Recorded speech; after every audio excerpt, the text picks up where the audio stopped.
Today I'd like to explain to you what mark-to-market is and what it means to you. Mark-to-market was put in place when the Enron scandal went down.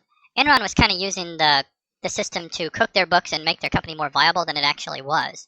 So what the government did is put a policy in place that says that the assets on your book have to reflect today's value in the market.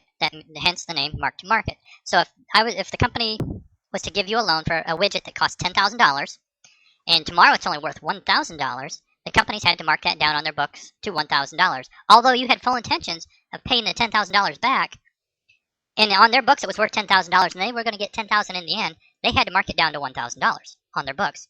So what this did is it devalued the companies, and it caused their overnight lending rates to skyrocket. And that's why a lot of banks were failing in the very beginning, because housing value started falling, and the banking industry had to mark everything down to market value. So if they gave you a loan for a $250,000 house, and now it was worth $200,000, they had to take a $50,000 loss.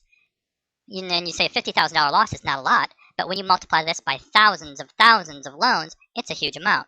So a company could go from a AAA credit score down to a B overnight, or even an A, and it could mean the difference of paying 1% or 0.5% on an overnight loan to maybe even a 1% loan.